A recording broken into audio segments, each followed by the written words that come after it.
Well, welcome back to another episode of DRG. I'm your host, Nathan. On today's episode, we'll be dropping the crankshaft in the 460 or the budget 460 rebuild, and I'll discuss how to check Endplay. There's a couple different methods of doing that. I'm going to show you the budget-friendly way that uses simple tools that you may already own. I already went ahead and stuck the engine or the crank in the engine block. And the bolts are just finger tight. I haven't gotten, all I did was basically set it in, or lube up threw all the main bearings in, blop, blop, blop, blop. Used assembly lube, set the crankshaft down, put all the main bearings in the end caps, assembly lubes, drop them on, and then just basically stuck the bolts in and ran them down until they were finger tight. Figured just to get the crankshaft off my top of my toolbox, less likely to roll off and damage itself. So I did that the other day, and then kind of did a little bit of research to look up what the crankshaft Endplay specs are for the 460. Everything I found online and reference to the shop manual that I found online, crankshaft Endplay is 0.004 to 0.008.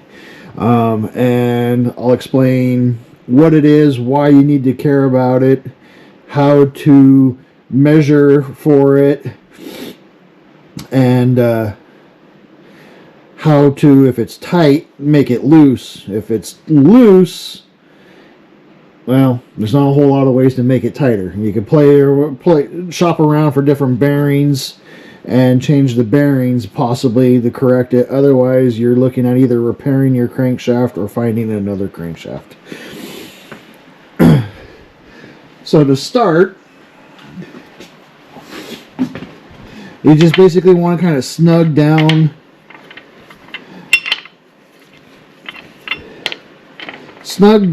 the caps.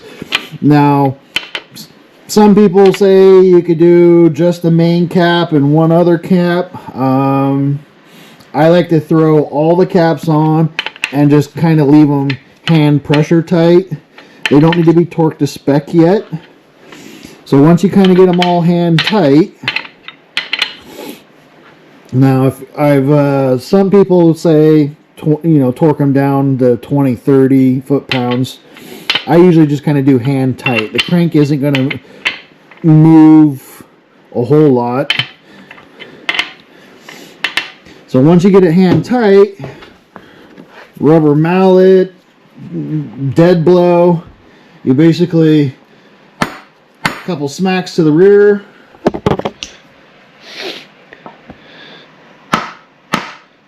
couple smacks to the front, and what you're trying to do when it's that loose or not super snug down is you're trying to force it all the way forward, force it all the way back, and it helps seat the main thrust bearings because you got an upper and a lower. You're basically seating the bearings in theory, and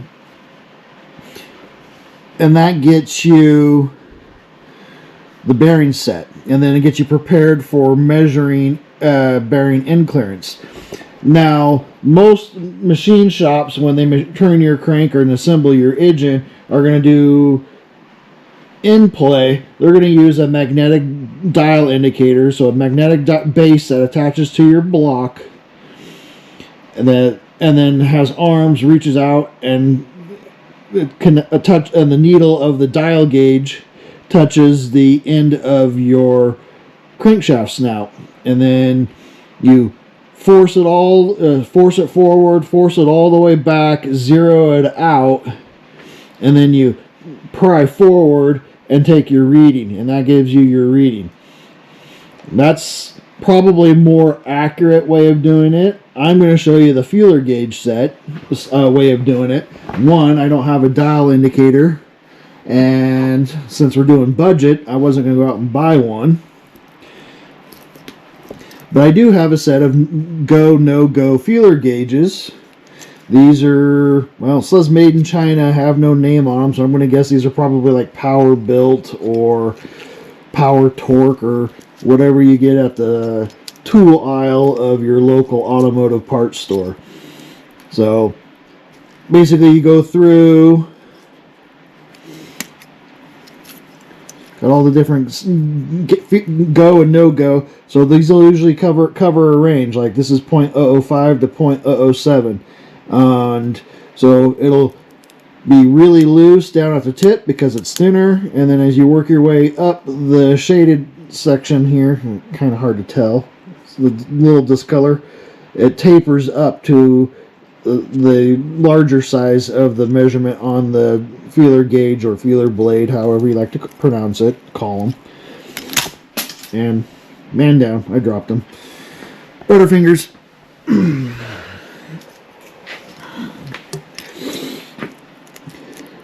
So like 0.004 to 0.06 is probably what we're going to do. The one we'll probably use, because 0.04 is the bottom of our gauge, 0.06 is in the middle, and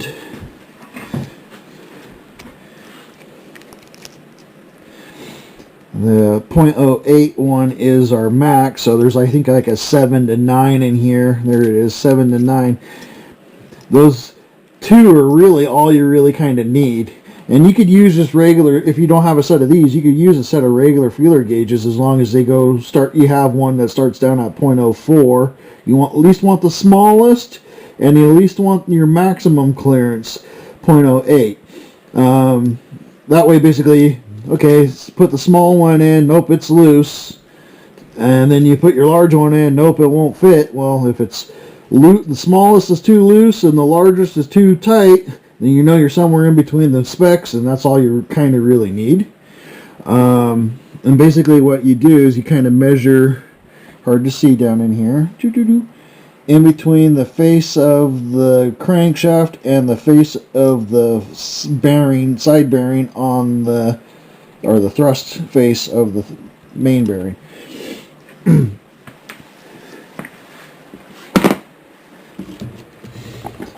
So as I mentioned previously, your thrust bearing is two-faced. Sits in the block like this, and you have one side of the crank on that, and another side of the crankshaft on that. And basically, when the rotation of the motor and the acceleration of the motor wants to throw the crankshaft rearward. Say that really hard, or well, whatever. Difficult to say, let's just put it that way. And then you have, when you have manual transmissions, especially with the pressure plate on the back side of it, and you get into the really high clamping forces one, you push on the pressure plate, step on the clutch pedal to push in the pressure plate to release the flywheel or the clutch disc. It likes to throw the crankshaft forward. On an automatic, you have the torque converter. Those can get hot and can balloon, and ballooning applies pressure to the front in between the transmission and the flex plate of the engine block and pushes it forward, and it pushes forward, rubs the face of the thrust bearing and creates some alignment issues. You don't want too tight because it'll cause friction, heat. Too loose will make noise, clunking noises. Now, usually is what is most often, most common symptom to a worn out thrust bearing. The problem with the clunking noises is you got to separate the engine from the rest of the drivetrain and eliminate rear end, eliminate U-joints, eliminate something in the transmission. So you got to work your way forward to determine that the engine is where the source of the clunk noise is. And if it's making a little clunk noise that you can hear while you're in the car, then it's probably pretty worn.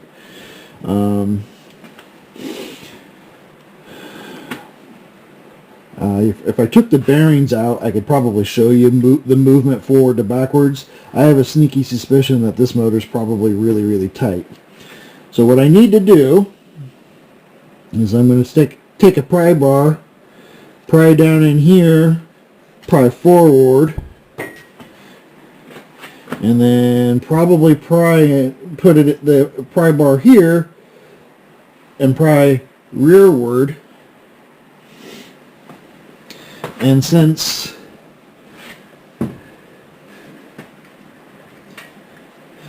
the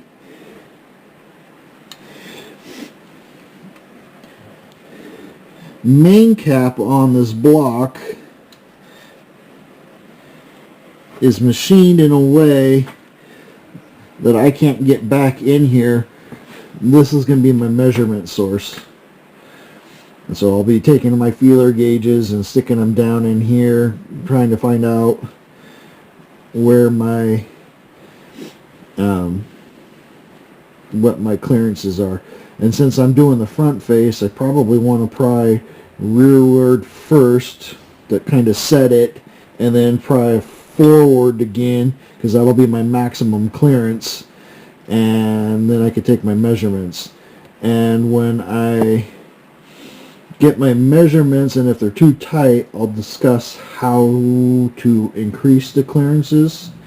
And if it doesn't need to be, if this doesn't need to be clearanced, I have my old bearing over there on the workbench toolbox. I'll walk you through what you do to kind of clearance the face of the bearing to get you your clearances that you need. So I'm going to set you up on the workbench on the tripod. You'll have a side view shot of the engine. It'll be something like this. You'll see my hands come in the shot a couple times, and I'll do my measurements really quick, and then we'll go through some finer details. So, set you up.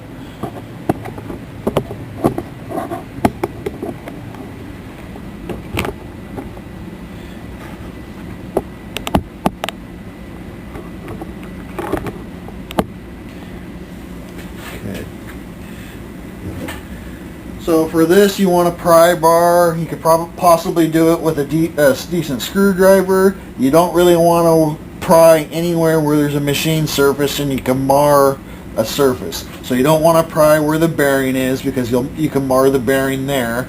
You want to stay away from the rod journals. So like I said,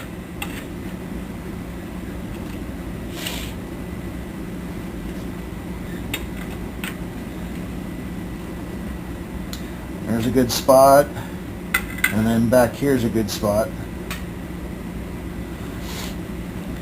And we'll go ahead and pry forward a little bit.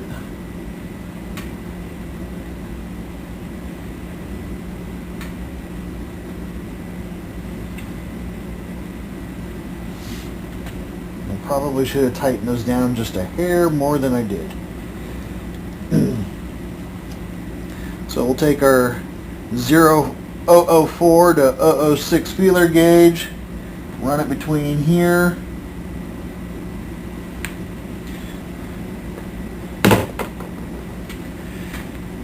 between the face,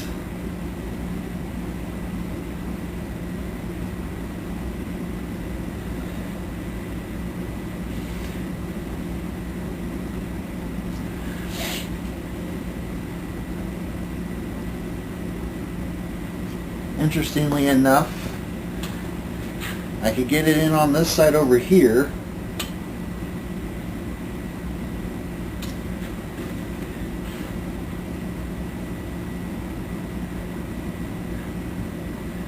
But I can't seem to get it to slide in on the other side, which will lead me to believe it's either cap is crooked or I got other issues. So let's go take a step backwards.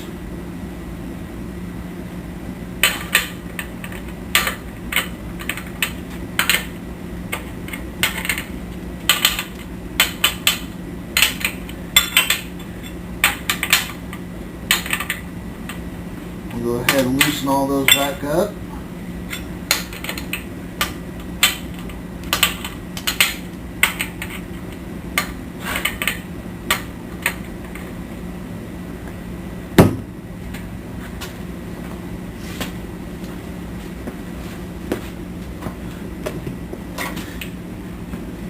Don't know where my larger dead blow went, but this will work.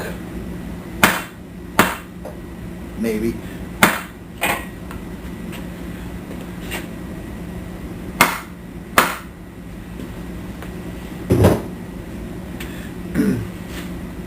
And this time we'll go ahead and torque it down to 20 foot, 30 foot-pounds like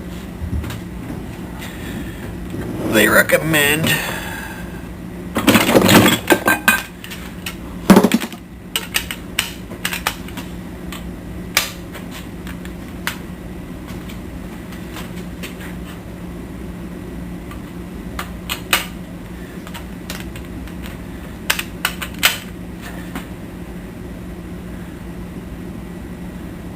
There's 30.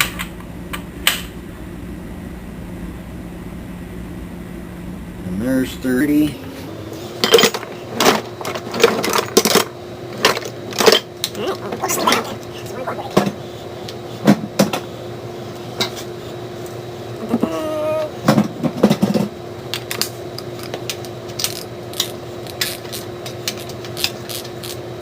We'll go ahead and snug down the caps of our prying surfaces just to be on the safe side. So let's go ahead and that's going to be my pulling forward. And I didn't really see any movement. Let's go ahead and tighten that one down too.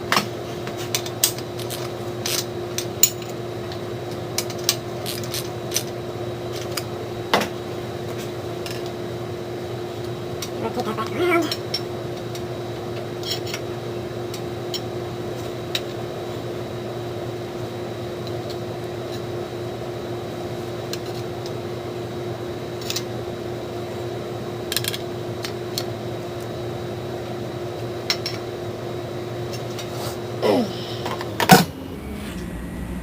All right.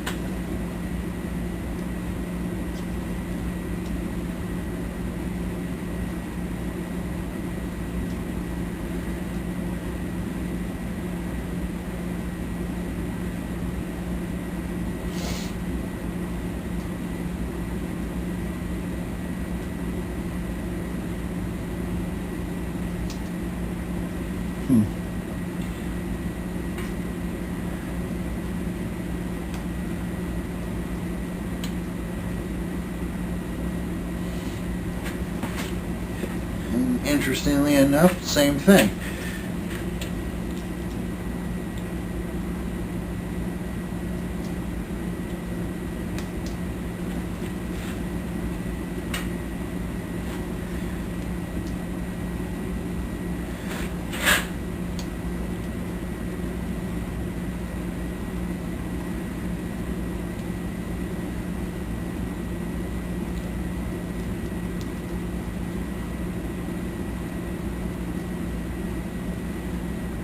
Don't really have anything skinnier than this one.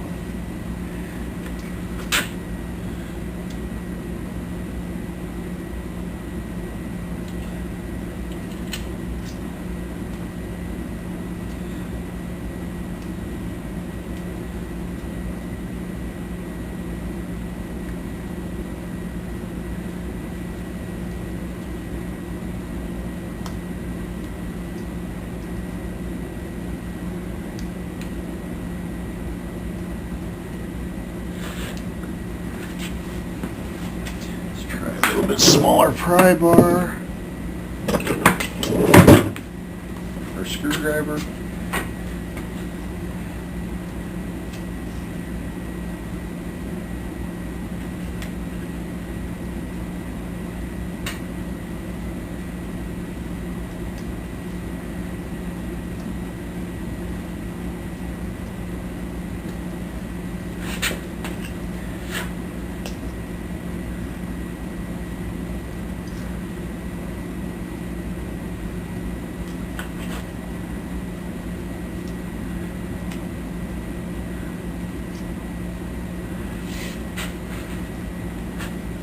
interestingly enough, if I pry just to the outside,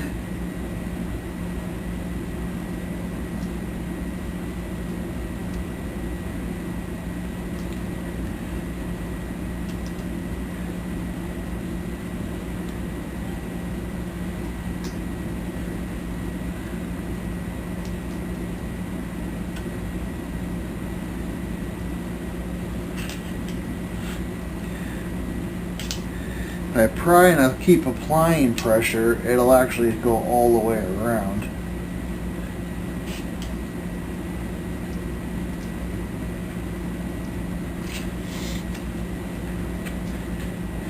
And it'll go all the way down to the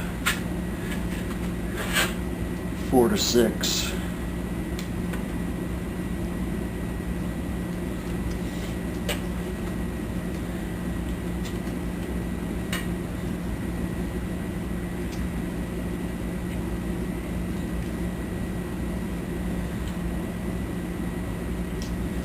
Let's go to the next one, just out of curiosity.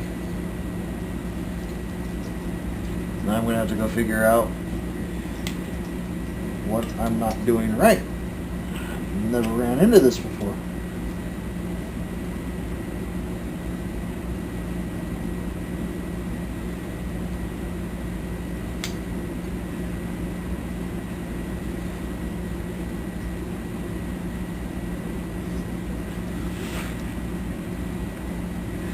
I would definitely say when I'm applying pressure, it's in the 6,000 range.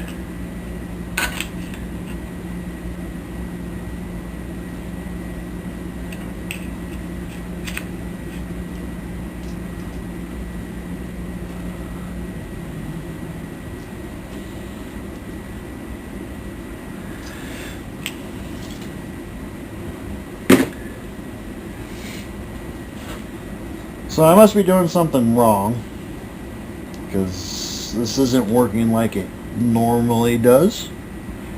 Normally it's just snug these down, pull forward, pull backwards, put your feeler gauge down there, get your measurement, find out if you're within tolerances. If you're within tolerances, you can go ahead and torque everything down.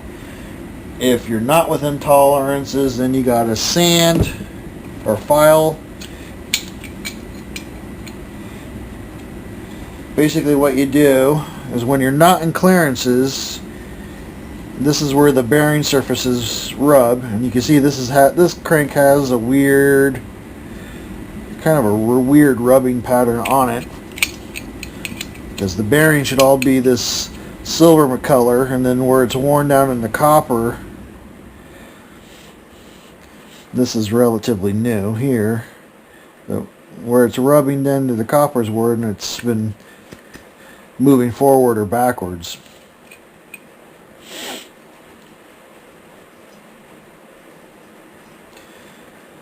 So what you do, you got your bearings that right in here, and what they recommend you doing is you basically take the two bearing halves like I kind of have right here, put a hose clamp around them to clamp them down, because you want the two faces together, the two halves of the bearings together. And then you take some wet dry sandpaper, some oil on a flat surface, a piece of glass, a flat workbench that you know is flat, and using a pair of, using a micrometer, set this down.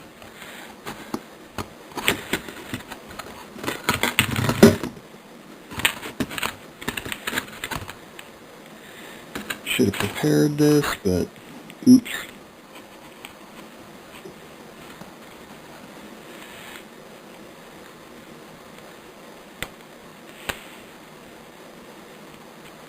Should have had this all ready for you guys. But using a pair of micrometers, this is just Amazon digital micrometer. I got two different ones. This one does up to 6 inches, and then I think I have one that does up to 4. They're $20, something like that, if that. Probably $40 for the pair. Nothing super expensive. But what you do is you might measure the thickness, like 0.094, 0.095, 0.095, and you measure the thickness all the way around on both sides, all the way around. So you got your thickness, and you know where you are on your clearances, and your clearances are on the tight side. Okay, so say your clearance was 0.002, and you want 0.005, so then you need to remove 3/1000ths of material off of this. So you take your wet sandpaper, wet dry sandpaper, like a 300 grit, 400 grit, want fairly rough to start. Clamps your bearing clamped together. Most of your wearing is going to be rearward thrusting forward, so you want to mark the rear side of your bearings as rear, and then remove from the front face to gain your clearance. You can do both sides, either or, but the more bearing material on the rear side gives you longer longevity of the wearing of the thrusting of the crankshaft. So you find which side is rear, mark rear, then your non-marked side is the face that you want to move or grind on. And butterfingers again. Take it on, put it down on your surface, flat surface, oil the sandpaper, and then you just rub around like in a figure 8 on the sheet of sandpaper. You rub, you're sanding, you do a little bit, pull them off, brake clean it, wash it off, and then you go measure. And then whatever your average number, like most of these were 0.095, okay, I need to get 3/1000ths of clearance, so I need to go 0.095 down to 0.092. So you would sand and measure 9.3, 9.4, 9.3 or whatever. Oh, sand some more and get to where you're at, and then once you're down to your 0.92 or whatever your number is that you need to get for clearance, then you take a sheet of like 800 grit, 1000 grit or whatever, oil it down again, and then just do a couple more figure 8s. And basically what you're doing is you're taking the finish from the rougher finish of the 300, 400 grit sandpaper and putting a little bit of a polish on it, just a little bit of smooth the finish. And that's how you would face your bearings or your thrust bearing for gaining clearance.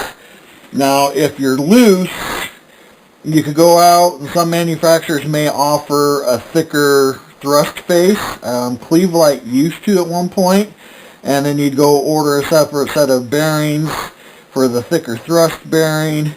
You'd stick that in there, do your measurement again, and then either sand it down, basically sand it down till you gain your clearance that you need to gain. Otherwise, you're taking your crankshaft out. A machine shop might be able to put material on the bearing face and then machine it down. Otherwise, you are looking at replacing the crankshaft because it has been used so much that it's been worn down on the bearing surfaces, and you can't get your clearances within tolerance.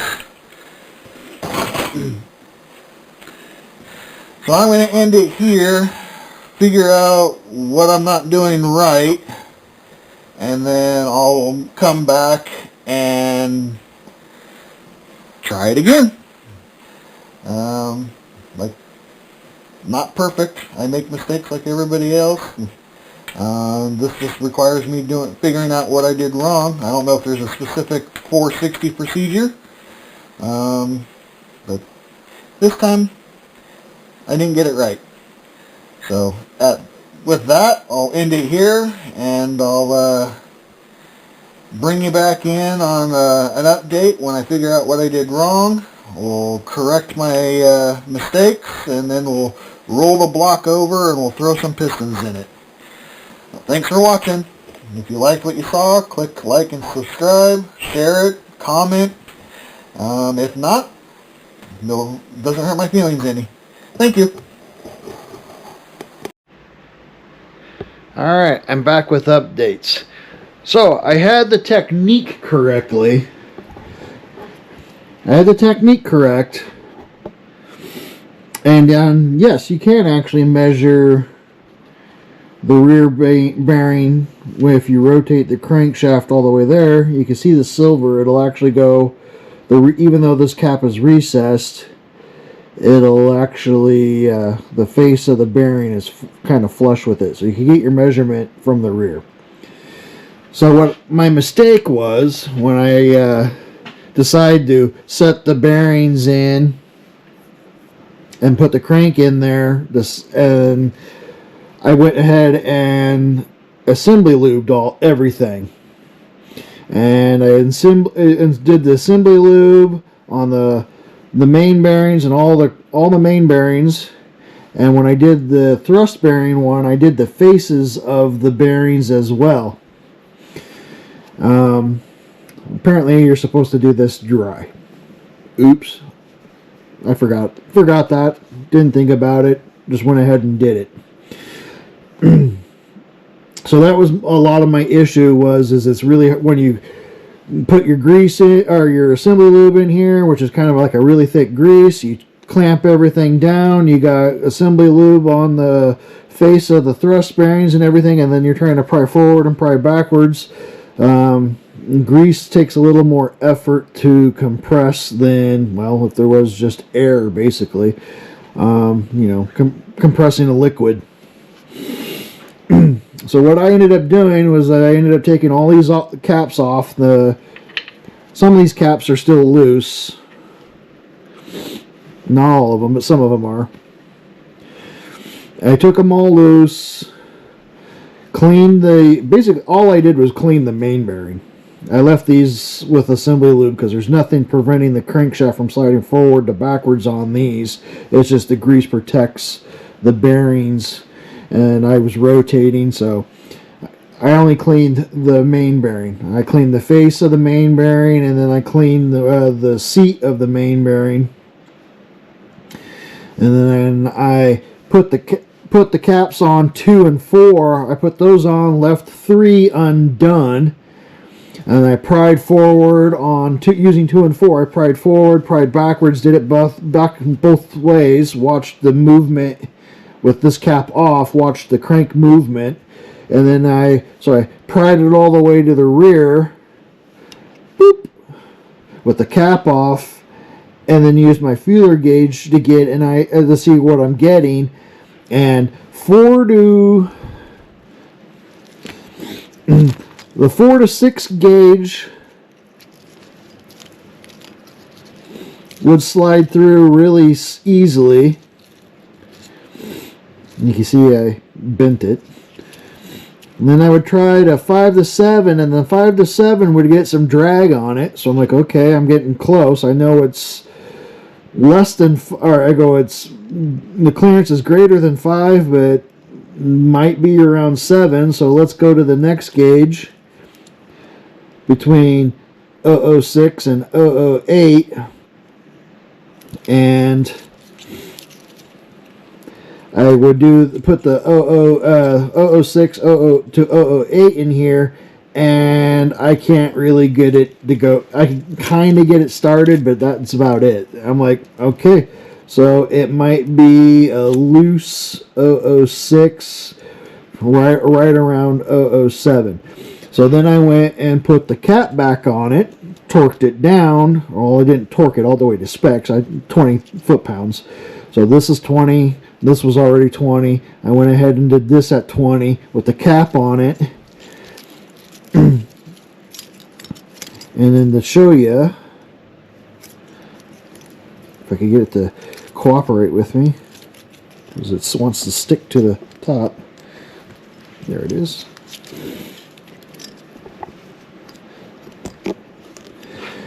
So 004 to 006 in the top up here, in between the bearing and the housing, or the bearing and the crank.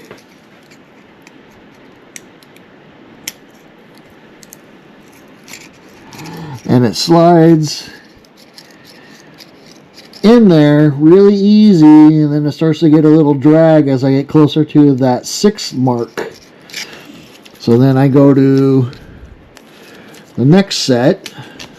I should have just pulled out the 3 that I needed, but hindsight being 20/20 and all. So here's the 05 to 07. I'm dropping an O just to make it quicker.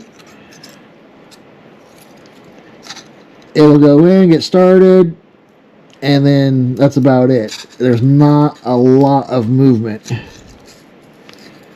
A little bit over there, but that's, I think, where there's a dip and notch in these. Where their notches are, I could get them in there, get the feeler gauge in pretty good. But where there's no notch, like right here in the middle, it goes in, but stops. So I'm, just a tip. That's what she said. So if I try 006 to 008,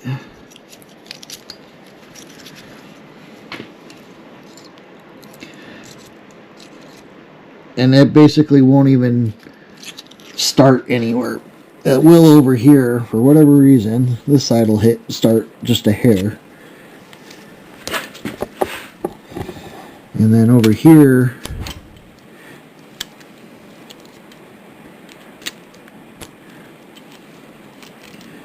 it'll just start, but it won't go in.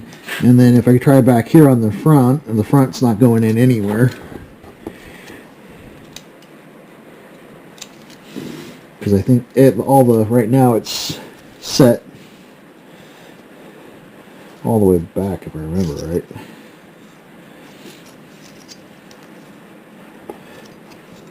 So if I go to 0046 or the 04 to 06, it won't go in at all. But if I grab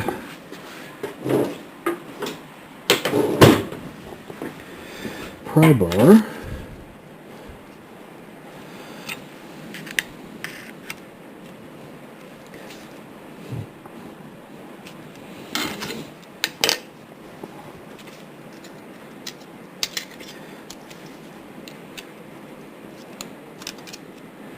well,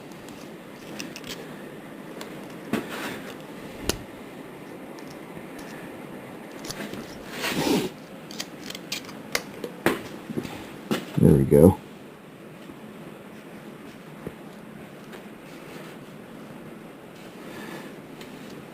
So we got your 04 to 06 goes in.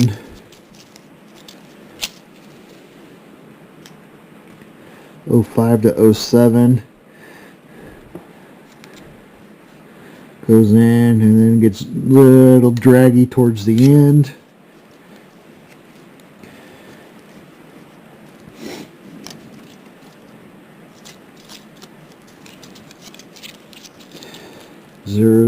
This is the 06 to 08, and it'll just start.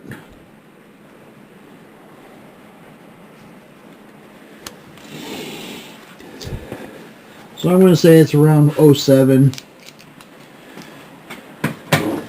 06, 07 is where it's at. It's a little on the looser side of the spec of 04 to 08. But for how much this is going to get driven, this will probably be just fine. So at this point, I'm going to pull the cap back off, throw assembly lube on this one here, and then I'll torque these all down to spec, which, I mean,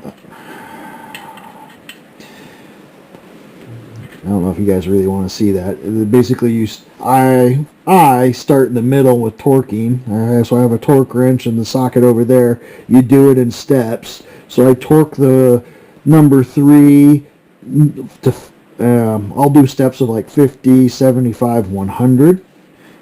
Spec on this is 95 to 105. So do step, first one 50, rotate the crank. Do number 2 to 50, rotate the crank. Number 4 to 50, rotate the crank. Number 1 to 50, rotate the crank. Number 5 to 50, rotate the crank. You're rotating every single time in between the steps, checking for binding, because you'll see it spins pretty easy. And then you torque it down, spin again. It's going to get a little stiffer every single time, but what you don't want is you torque it down and it won't spin. It's clunk, uh-oh. And when you do one at a time and check after every single one, you'll know where the problem is. So if you go and torque them all down, never checking, and then you go try to rotate the crank and it doesn't rotate, now you got to take it all apart. Whereas if you do 1, rotates, good. Do 2, rotates, good. Do 4, rotates, or doesn't rotate, uh-oh. You know the problem's number 4, so you take it apart and see what happened. So a lot of times it could be like the bearings in backwards or something else, something along that line. Bearings in backward. The one bearing was mispackaged, and you got one half of a bearing oversized or something. Who knows? Could be machining issues.